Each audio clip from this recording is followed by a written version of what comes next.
2022년 좌담회 그리고 심층 인터뷰로 약 500명의 사람들과 만나보았는데요. 주로 이제 시니어지만 다양한 계층의 정치, 경제, 문화, 사회 이러한 분야에 대한 조사에 참여했습니다. 그 과정을 통해서 2023년에 생각해 볼 키워드 세 가지를 꼽아봤습니다. 안녕하세요. 저는 시니어 라이프 비즈니스를 연구하는 최학입니다. 저는 엔잡러로서 여러 가지를 하지만 가장 비중을 두는 것 중에 하나가 리서치입니다. 그래서 유명한 기관의 전문위원 또는 자문위원으로 활동을 오랫동안 하고 있습니다. 그러다 보니 자연스럽게 여러 계층의 다양한 주제의 사람들에 대해서 소위 전문가 인터뷰라는 것을 하게 됩니다. 그것을 통해서 여러 가지 생각을 하는데 특히 이제 시니어와 관련된 활동을 많이 하고요. 근데 제가 올해 들어서 갑자기 세 가지 생각이 다시 들게 되었습니다. 이것을 바탕으로 2023년에 생각할 중요한 키워드 한 가지를 같이 공유해 보고자 합니다. 첫 번째는 공통의 생각이 있다는 겁니다. 사람들이 하나의 이슈에 대해서 의견을 물어보면 대부분 비슷한 이야기를 하게 되는데요. 그러한 비슷한 이야기 속에서 뭔가 공통되는 생각을 갖게 됩니다. 즉, 굉장히 다양한 사람들, 또 다양한 세상이지만 모두가 갖는 관심사가 많은데, 제가 최근에 가장 놀란 것은 2030 신세대의 경우에 저는 지레짐작으로, 저는 X세대이기 때문에 지레짐작으로, 비혼이 굉장히 성행할 거야 라는 생각을 했습니다. 근데 실제로 이분들의 이야기를 들어보니 이분들이 관심 있는 것은 양육, 즉 저출생, 저출산에 대한 관심입니다. 그것에 대해서 양육과 지원 제도, 돌봄 이런 것들을 확대해야 된다라는 것, 그것이 중요한 정책이라고 하는 것에 대해서 깜짝 놀랐는데요. 그러한 것이 일부분의 의견이 아니라 많은 사람들의 공통된 주요한 관심이라는 것을 알게 됨으로써 뭔가 사람들은 그래도 시대를 살아가는 공통의 생각, 즉 컨센서스라는 것이 있구나라는 것을 알게 되었습니다. 두 번째는 그런데 개개인을 들이켜보면 모두 다 소우주라는 생각인데요. 지금 보여드리는 화면은 우리 전 세계의 각 나라들의 역사입니다. 근데 이 속에서 더 들어가 보면 한국만 하더라도 대한민국 설립 이후에 여러 가지 이슈들이 있었습니다. 독립부터 한국 전쟁, 그리고 경제 발전, 민주화, 이런 것들을 지나온 세대와 지금을 살아가는 시대, 특히 스마트폰, 가상세계, 이러한 이슈들을 살아가는 세대는 완전히 다르죠. 저 같은 경우만 하더라도 학교에 최루탄 가스를 맞지 않고는 갈 수가 없는 그러한 세월을 보냈는데 어느 순간 그러한 것들이 무엇인지 이해하지 못하는 세대가 생겼고요. 마찬가지로 보릿고개라는 말을 이해하지 못하는 저 같은 사람들 그리고 또 더 젊은 사람들이 등장하게 됩니다.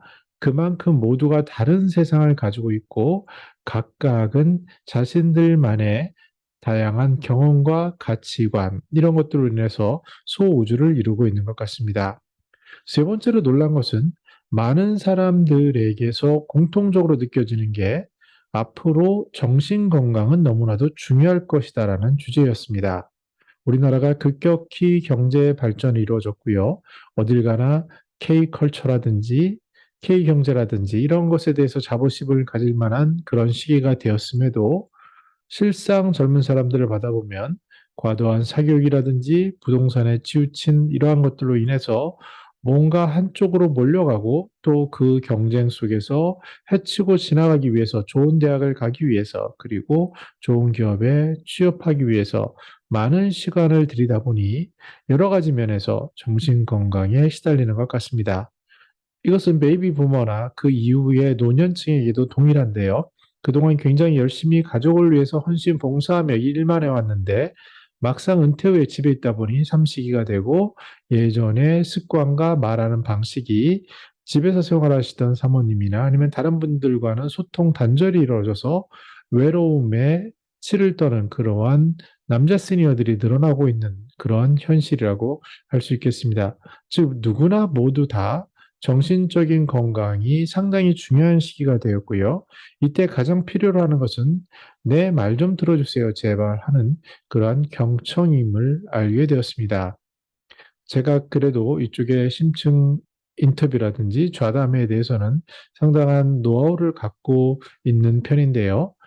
제가 만약에 한 가지 중요한 스킬이 뭐냐라고 이야기를 한다면 약 10년 전에 깨달은 겁니다. 그것은 무엇이냐면 한 사람 한 사람에게 정말 집중해서, 물론 돈을 받고 하는 일이니까 더 그렇겠지만, 그 사람의 속 이야기를 들을 정도로 몸과 눈과 귀 모든 것을 집중해서 들어주게 되면, 또 제가 아는 선배님은 그런 말씀을 하시더라고요.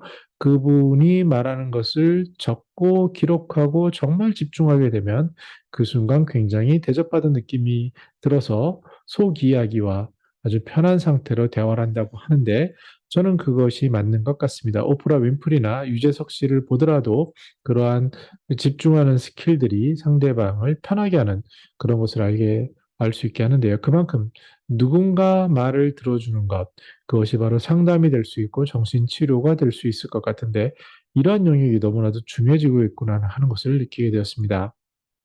이렇게 세 가지를 통해서 제가 2023년에 어떤 화두가 중요할까를 고민하게 되었는데요.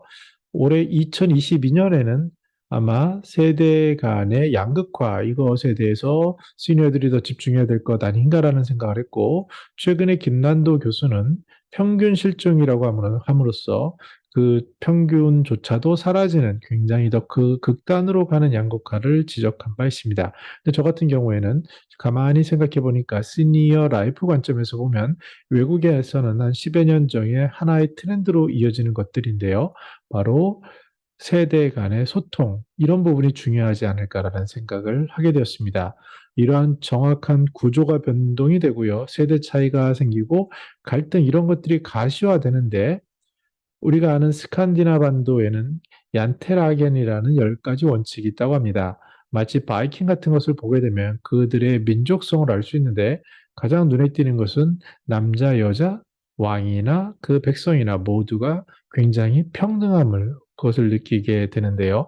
이런 평등성의 기초에서 10가지 원칙은: 당신이 특별하다고 생각하지 말아라. 당신이 좋은 사람이라고 생각하지 말라. 당신이 더 현명하다고, 더 낫다고, 더 많이 한다고, 더 우월하다고, 무엇이든 잘한다고 생각하지 말고, 우리를 비웃지 말아라. 모두가 당신을 배려해야 한다고 생각하지 말고, 우리를 가르칠 수 있다고 생각하지 마라. 라는 기본적인 이야기를 통해서 어떻게 다른 세대 사람들이 소통할지에 대한 단서를 주는 것 같습니다. 무엇보다 중요한 것은, 제 지인도 어떤 회사 사명으로 쓰는 적이 있는데요. Here and now, 즉 지금 여기서 내가 어떻게 할 것인가를 생각하는 게 중요한 것 같습니다. 우리 시니어들은 많은 경우에 과거에 집착하거나 당신이 살아온 방식에 집착해서 젊은 세대를 바라보거나 이야기를 합니다. 최근 제 주변을 둘러싸고도 이러한 소통의 문제들이 비일비재합니다.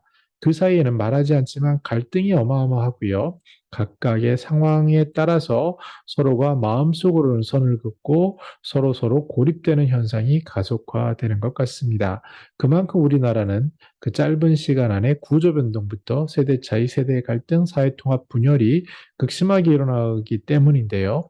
이러한 때 2023년에는 더욱더 세대 소통에 대해서 한번 더 곱씹어보고, 그것을 위해서는 다른 사람에 대해서 먼저 그들의 이야기에 집중해서 듣고, 아, 다를 수 있구나라는 생각을 하는, 그러한 작은 것부터 출발하는 자세가 필요하지 않나 생각해 보았습니다. 여러분들의 2023년 가장 핵심적인 키워드는 어떤 것인가요? 댓글 통해서 공유해 주시면 감사하겠습니다. 저는 더 나은 시니어 삶 공동체를 연구합니다. 감사합니다.